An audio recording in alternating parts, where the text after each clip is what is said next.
자, 이제 불안 쪽으로 봅시다. 아무튼, 그렇다 하더라도 불안 쪽으로 오면, 일단은 이제 불안은 인간이 경험하는 가장 보편적인 감정 중에 하나입니다. 인간이 경험하는 가장 보편적인 감정 중에 하나. 그렇죠. 흔히 말해서 이제 사람들은 사건, 사고를 얘기를 많이 하는데, 그 사건, 사고는 다 뭐하고 연결되어 있냐면, 우리의 불안과 관계되어 있죠. 전부 다. 그래서 우리는 이제 어떤 일이 생길까봐, 또 이런 일이 안 생길까, 저런 일이 안 생길까, 이렇게 늘 걱정하고 염려하면서 살잖아요. 그래서 우리가 늘 바라는 것 중에 하나가 안전. 어떻게 하면 안전하게 살지 하는 그 안전에 대한 마음. 이런 것도 다 이게 불안과 관계가 있잖아요.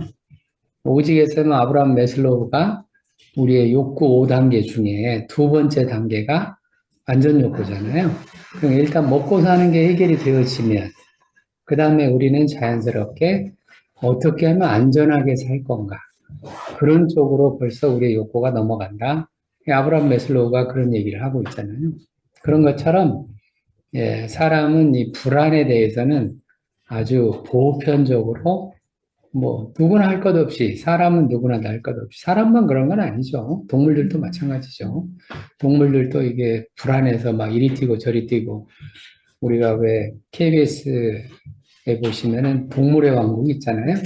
동물의 왕국에 보면 특히 이제 힘이 약한 동물일수록 불안이 높죠. 높아가지고 상당히 주의를 많이 하잖아요. 그래서 우리가 자주 봤을 텐데 미어캣 보셨죠? 걔들은 자기 굴에서 나오면 쫙 이렇게 해가지고 막 이렇게 쳐다보잖아요. 네, 그게 이제 안전한가 아닌가 그런 걸 확인하는 그런 것들인데 아무튼 이렇게 이제 불안은 사람이 경험하는 가장 보편적인 감정 중에 하나고 여러분들이 앞으로 상담소를 낼 때 불안 클리닉을 내도 됩니다. 그래도 충분합니다. 왜? 죽을 때까지 불안하지 않은 사람은 없을 거니까. 불안한 사람들은 늘 있을 거고, 그 사람들이 이제 내가 낸 상담소에 오냐 안 오냐, 이건 다른 문제긴 한데, 일단, 그렇게 많으니까 불안 클리닉을 내도 된다. 뭐, 우울 클리닉을 내도 되고, 불안 클리닉을 내도 되고, 또는 앵거 클리닉을 내도 되고, 뭐, 뭐든지 그렇게 내도 된다. 그럴 정도로 우리가 불안이 보편화되어 있고, 일상화되어 있고, 보통 사람들은 이제 불안을 사회적으로 해결할 때, 어떻게 해결하고 보통 사냐면 사건, 사고를 없애서 안전해지려고 하는 그런 쪽으로 가잖아요. 그러니까 어떤 사건, 사고가 일어나면 사건, 사고가 안 일어나게. 그럼 내가 안 불안하다. 이렇게 우리가 살잖아요. 근데 그런 것들은 전부 다 임시방편이다. 그건 다 임시방편이에요. 그래서 우리가 이제 쓰는 말들 중에 그런 게 있잖아요. 무사안일, 이런 말이 있잖아요. 무사안일. 이게 사건이 없으면 안일, 편안하게, 편안해진다. 이게 무사안일이잖아요. 그래서 무사안일주의 이런 말도 쓰잖아요. 무사안일주의 이런 말도 쓰듯이 이런 것들이 다 이제 사건, 사고가 안 일어나게 해서 우리가 안전하게, 우리가 편안하게, 또는 우리가 안 불안하게. 그게 이제 보통 사회적인 방법이에요. 그러니까 사회적 시각을 가진 사람들은 언제나 어떤 사건이나 사고가 안 일어나게 어떻게 할 건가. 그런 걸 예방하기도 하고, 미리 조치를 취하기도 하고, 생겼을 때 관리를 하기도 하고, 이런 식으로 좀 해결을 하잖아요. 그러면 이제 사건, 사고가 없어지고, 우리는 편안하다. 우리 마음은 늘 평안해. 뭐 이렇게 가잖아요. 이런 것들이 다 이제 사회적인 방법들이죠. 그러니까 이런 시각을 가지고 내담자들이 온다. 내담자들이 우리한테 와서 주로 하는 말 가운데, 자주 하는 말 가운데 하나가 어떻게 해잖아요. 어떻게 해요? 우리나라 사람들이 제일 많이 쓰는 단어 중에 하나가 어떻게잖아요. 우리가 무슨 일이 생기면 어떻게 이런 말도 하잖아요. 어떻게 해보라고 지금 그런 얘기잖아요. 이런 것들이 다 이제 불안과 관련된 우리 일상의 생각들이죠. 마음들이죠. 그러니까 이런 마음을 가지고 상담에 오면 상담자의 시각하고 내담자의 시각이 부딪힙니다. 왜? 내담자는 사건, 사고를 종결하거나 종료시키는 쪽으로 자꾸 문제를 제기하잖아요. 예를 들어서 엄마가 상담받으러 왔어요. 그럼 그 엄마가 어떻게 하냐면 아들이 문제를 일으켰어요. 그럼 어떻게 하면 이 아들이 문제를 일으키지 않게 할 건가? 이게 초점이 거기가 있잖아요. 그 중에 하나가 뭐냐면 학교 가기. 학교를 안 가서 지금 문제가 되니까 학교를 어떻게 하면 보낼까? 이 생각을 가지고 엄마들이 온단 말이죠. 근데 상담자의 시각은 다르죠. 얘가 학교를 안 가는 이유는 어디에 있다? 마음에 있다. 우리는 그렇게 보잖아요. 이게 상담적 시각이잖아요. 이게 임상적 관점이라고 하는 겁니다. 임상적 관점은 아이의 뭐가 문제가 있으니까, 마음의 문제가 있으니까 그 마음의 문제를 해결하지 않으면 얘는 학교에 가봤자 또 문제를 일으키고 또 싸워가지고 또 쫓겨날 수도 있고 또 안 갈 수도 있고 이렇잖아요. 그러니까 이제 상담자들은 그렇게 마음의 시각으로 문제를 보는데 엄마들은 그렇게 안 보잖아요. 부모들은 얘가 학교 안 가는 것 자체가 문제다. 그러니까 학교만 다니면 no problem 이런 식으로 생각을 하잖아요. 그러니까 이제 부모의 관심은 어떻게 하면 얘를 학교를 보낼까요? 그럼 상담자의 관심은 뭐예요? 애 마음을 어떻게든지 해결을 해야 되잖아요. 뭐 이렇게 서로 충돌을 합니다. 그래서 이제 생기는 주제 중에 하나가 부모를 어떻게 상담적 시각으로 안내하느냐 주제가 생기죠. 어떻게.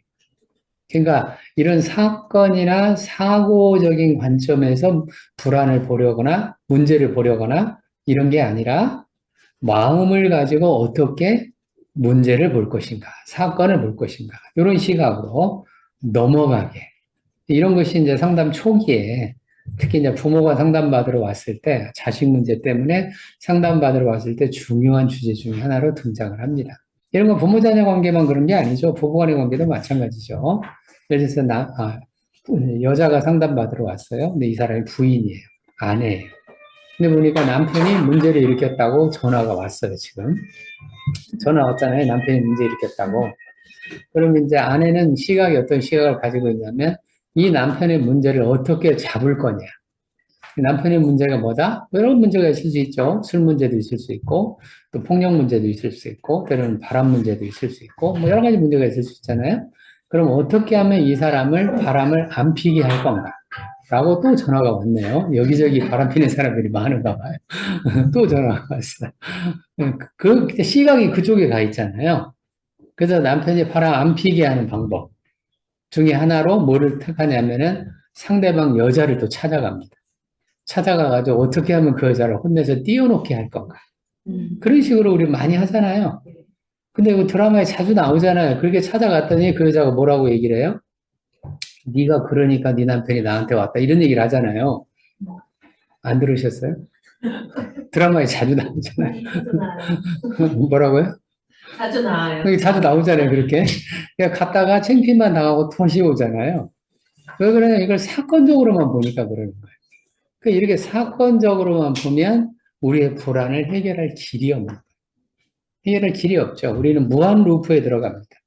사건, 사고를 해결해서 우리의 불안을 줄이려고 하거나 불안을 없애려고 하면 우리는 무한 루프에 들어가서 우리는 사건이 종결되어서 괜찮은 듯 하지만 나중에 시간이 지나면 또 사건이 생기고 또 사건이 생기고 죽을 때까지 그런 일이 반복이 되잖아요. 그러다가 이제 이 사건 속에서 우리는 죽잖아요. 이게 근본적인 해결들이 아니다. 사회적 시각은 언제나 매니지먼트지, 관리지, 문제를 근본적으로 해결하는 건 아니다. 우리의 불안을 근본적으로 해결하는 방법이 뭘까? 이런 거를 우리가 이제 사회적 시각이 아니라 상담적 시각으로 우리가 생각을 해봐야 된다. 근데 이런 식의 인식을 상담자들도 잘 많이 못 가지고 있어요. 그래서 상담자들 슈퍼비전을 해보면 자꾸 사건적으로 보려고 하는 경향이 강해요. 상담자들도. 왜? 상담자들조차도 사회적으로 이렇게 마음의 오리엔테이션이 그렇게 가 있으니까. 근데 그게 아니고 우리는 상담자들의 시각은 언제나 임상적으로 바라봐야 된다. 그 임상적이라고 하는 거는 마음의 문제로. 불안이니까 결국 마음의 문제잖아요. 그 마음의 문제가 해결이 되어야 어떤 사건이 생겨도 어떤 일들이 벌어져도 그 속에서 그 마음으로 대처를 하는 이런 게 이제 우리가 이 불안 상담을 우리가 이제 들을 때 중요하게 생각해야 되는 오리엔테이션 중에 하나입니다. 그런 거를 이제 우리도 깊이 생각하고 있어야 돼요. 이거는 뭐하고 바로 연결이 되냐면 우리의 믿음하고 바로 연결이 됩니다. 우리가 무엇을 어떻게 어떤 방식으로 믿느냐는 믿음하고 아주 밀접한 관계가 있어요. 그래서 제가 이제 불안을 얘기를 할 때 불안이 높아지면 높아질수록 뭐 한 사람이다? 믿음이 없는 사람이다. 믿음이 적은 사람이다. 이런 얘기도 합니다. 제가 영적으로 보면 그런 거예요. 불안이 높다는 거는 결국 믿음이 적다는 뜻입니다. 그래, 막 공황장애가 생긴다라고 하는 거는 자기 힘으로 어떻게 해보려고 하는 거죠. 믿음으로 하려고 하는 게 아니잖아요. 믿음으로 간다는 얘기는 내가 설령 뭐 한다 하더라도 죽는다 하더라도 그건 누구의 뜻이다? 하나님의 뜻이다. 우리 그렇게 믿음의 훈련을 하잖아요. 그러니까 죽을 것 같은 정말 우리의 생명이 왔다 갔다 하는 사건들이 생겨도 우리의 믿음이 그렇게 확실히 가 있으면 그래 죽어도 우리는 어디 간다? 천국 간다. 이렇게 말은 쉽죠. 참 말은 쉽잖아요. 이 말하는 건 정말 쉽습니다. 쉬운데 이거를 얼마만큼 내가 내 일상에서 실천을 해 가느냐. 이것이 우리의 신앙생활이고 우리의 믿음의 생활이고 이것이 우리의 하나님과의 관계에서 우리가 어떻게 삶을 살아가느냐의 주제인 겁니다. 그래서 자기 자신을 점검하시면 돼요. 내가 일상생활에서 자꾸 불안해진다라고 하는 거는 내 믿음에 문제가 있다는 뜻입니다. 믿음에 문제가 있는 거예요. 그런 거 똑같죠. 우리 목사님들도 마찬가지죠. 목사님들 중에도 공황장애 있는 사람들이 상당히 많이 있거든요. 그러니까 말씀을 전파하는 거하고 자기가 믿음대로 사는 거는 별개의 문제입니다. 두 개는 별개의 문제예요. 그래서 우리가 훌륭한 목회자처럼 보이지만 말씀을 전하면 많은 사람이 감동받고 많은 사람이 막 좋아하고 우리 목사님 정말 믿음이 좋다라고 생각할지 모르지만 언제 그 진가를 알게 되냐면 은퇴할 때 알게 됩니다. 저 사람 믿음으로 저런 말씀을 전한 건지 아니면 자기의 비즈니스로 말씀을 그렇게 전하고 있는 건지 그건 언제 알아요? 은퇴할 때 보면 압니다. 지금도 뭐 우리가 말은 안 하지만 누구라고 말은 못하지만 지금도 아주 큰 교회 목사님들 이런 목사님들 상당히 많습니다. 분명히 은퇴할 때 돼가지고 내려놓고 가셔야 되는데 안 가요. 안 가고 여전히 남아서 영향력을 행사하려고 하는 그 목사님들. 우리가 알만한 목사님들 얘기하면 왜 그럴까? 믿음으로 안 간 거죠. 그렇잖아요. 심지어 어떤 목사님 뭐라고 얘기하면 내가 개척해가지고 내가 세워가지고 내가 이렇게 키워놨는데 나를 쫓아내려고 그래. 이렇게 말을 하는 목사님. 분명 대형 교회입니다. 근데 그런 식으로 말을 하고 안 나가요. 자기를 쫓아내려고 한다고 안 나갑니다. 그게 다 뭔 얘기예요? 다 믿음의 문제잖아요. 이제 살 날도 얼마 안 남았잖아요. 은퇴 때가 가까이 왔으니까 살 날도 얼마 안 얼마 안 남았잖아요. 끽해봐 20, 30년 후에는 이제 뭐 천국을 가든지 어디를 가든지 갈 텐데. 그렇죠. 딴 세상으로 가게 갈 텐데. 그, 그, 그, 그거를 붙잡아가지고. 그게 다 무슨 문제냐면 마음의 문제죠. 전부 다. 똑같은 거죠. 이런 게 다. 그러니까 이 불안이 굉장히 중요한 척도란 얘기예요. 이 불안이 굉장히 중요한 척도라서 이 불안을 보면 그 사람이 얼마나 믿음이 있는 사람인지 아닌지를 알 수가 있습니다. 그래서 믿음이 성장하고 믿음이 커지면 커질수록 불안은 상대적으로 뭐해진다? 작아진다. 줄어드는 거예요. 오케이? 그러는 거. 그래서 제가 이제 두 가지로 얘기를 합니다. 크게는 뭐라고 얘기를 하냐면 믿음과 불안은 역비례, 역상관관계에 있는데 왜 그러냐면 근본적으로 지향점이 다르기 때문에 그렇습니다. 믿음이라고 하는 거는 죽는 과정이에요. 불안이라고 하는 거는 살려는 과정입니다. 서로 다르죠. 완전히 방향이 다르잖아요. 우리가 하나님과 관계를 하고 믿음의 사람이 되었다는 거는 우리가 죽어가는 과정입니다. 그래서 사도 바울이 고백하잖아요. 내가 그리스도와 함께 뭐 했나니? 죽었나니. 자기가 죽는 거죠. 나를 죽이는 훈련을 꾸준히 했어야 되는데 그 훈련을 안 하니까 자꾸 불안이 생기는 거예요. 또 불안이 생기고 또 불안이 생기고 또 생기고 그런 목회자들이 가지고 있는 신드롬 중에 하나가 센터 신드롬이라는 게 있습니다. 센터 신드롬이라는 게 자기가 중심인 거죠. 센터잖아요. 자기가 중심인데, 자기도 모르게 일들이 자꾸 벌어져요. 그럼 자기가 왠지 소외된 것 같고, 자기를 밀어내는 것 같고, 이런 마음이 드는. 이게 센터 신드롬이에요. 그래서 내가 언제든지 뭐에 있어야 돼요? 센터에 있어야 돼요.